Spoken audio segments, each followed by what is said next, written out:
Hello fish people of YouTube, I am Will the Hobbyist Fish Keeper and thank you for joining me for another video. So I'm going to tell you a little story now. This morning I was woken up by the missus, not with the usual cup of coffee that she normally brings me, but with the delightful news that, and I quote, "I don't know what's happened overnight in your fish tank, but you have two very large fish floating around in the top of your tank, dead." I jumped out of bed and ran down the stairs. I asked her why she didn't wake me up any sooner, to which she replied, "Well, they're not going anywhere, they're already dead." Thanks for that. So if you've watched my first video, you will notice that I no longer have the big silver shark anymore, Henry the Hoover, who used to eat anything and everything that I put in this tank. And also we are -1 tinfoil barb as well, so there's now just one left. I still have my arowana. I've named him D'Artagnan. And I still have my two Oscars over there. They are called Bodie and Johnny Utah. Point Break reference there. And I still have Garfield, my big catfish, who's always hiding down here. And the rest I've just not given names. So there really wasn't much I could do other than remove the fish from the tank. I had to go to work, unfortunately. So I went to work. I did ask for hourly updates just in case anything else happened whilst I was at work. So the missus did phone me to let me know that everybody else was fine in the tank. So when I came home this evening, I did a 50% water change, tested all the water as well, just to make sure that the pH was fine, the nitrate level was fine, that kind of thing, of which you can get kits. If you are new to the hobby, you can get full kits from places like Pets at Home, or I think it's called PetSmart in America, not quite sure, which will let you know all of that. So basically this video is basically my 5 main reasons that you could be losing fish in your fish tank. The first one being poor water quality. There are many different factors that can give you poor water. One of them could be overstocking. If you've got too many fish in your tank, they're producing too much waste, so that waste does sit in the water. The bacteria, natural bacteria that's in the water, does help breaking that down, but if you've got too many fish, it's producing too much waste for the bacteria to cope with. So your bacteria levels could get up in the water, so nitrate levels, ammonia levels, all the fish waste, that kind of thing. And that in turn will poison your fish and they will die. Other things that can give you bad water quality, overfeeding. More often than not, when you are new to the hobby, you think that your fish need to have 3 meals a day like yourselves, and you do feed them morning, noon and night with large portions, shall we say. Big handfuls of fish flakes that will sit in the water because they won't eat all of that food, and again produce nitrate levels for all the food will be rotting in the bottom.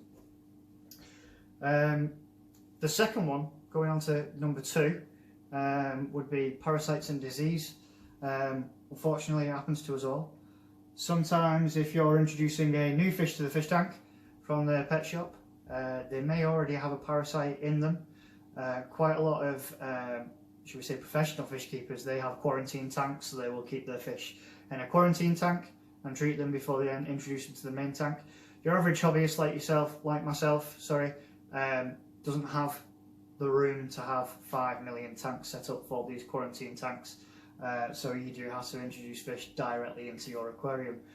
Now we have mentioned overfeeding, but you can also underfeed your fish as well, or if you're feeding them the wrong kind of food and they're not eating it at all, again that food will just drop to the bottom, rot away and increase the ammonia and nitrate levels in your water. But then your fish aren't eating. My silver arowana at the back, I do feed him floating pellets, but this particular brand that I have got is not really eating them. He may only eat 1 or 2 of them per week, so I'm looking to change his food this week just to see if I can get him to eat a little bit more and possibly bulk up a little bit because he's looking rather skinny. The next one on my list of 5 would be improper acclimation. So if you're new to the hobby and you get your first load of fish and you're that excited, you just cut the bag open and pour it straight into the tank, that can kill your fish. If you ran a bath of cold water and you jumped into it, you'd get the shock of a life. It's exactly the same for your fish. Obviously you can jump out of a bath of water, but they can't jump out of your fish tank.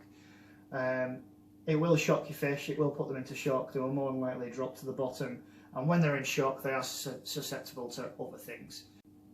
And finally on the list, incompatibility. So if I were to introduce some Malawi cichlids into this tank, I would more than likely have no fish left in the morning because they are vicious.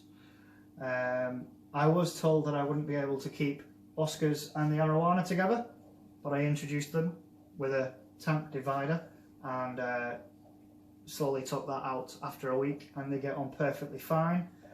Obviously if they did start fighting, I would remove one of them and put them into a separate tank. But yes, some fish just don't get on, just like I don't get on with my next door neighbour. Your fish may not get on with each other. So having done all the water checks, done a water change, cleaned out the tank, checked all the other fish to see if any of the rest of the fish had any symptoms of anything. Everybody else seems fine in the tank. I'm going to put this one down to possibly incompatibility. As you can see, the other tinfoil barb does like to fly around the tank. The silver shark and the tinfoils, they used to chase each other quite a lot, and I do mean quite a lot. So I do think that they've just stressed each other out. Maybe they were chasing each other. Quite a number of times the silver shark has hit the lid because he was being chased. I don't know, but to lose the two fish that chase each other on the same night, I'd put it down to incompatibility. So as a final message, I suppose, if you are a newcomer to the hobby, don't let this get you down if you do lose fish. It happens to all of us. When you're starting out, it may happen more often than not. Don't let it get you down, because the rewards far outweigh the lows in the hobby. It's a great hobby to be in. Unfortunately, like any hobby, it does have drawbacks. I was gutted this morning, but then I just look in my tank now and I've still got arowana, lovely pair of Oscars, still got my tinfoil barb there flitting around, my clown loaches. I've still got a beautiful tank of fish. I suppose that's it for today. Thanks for coming. Cheers.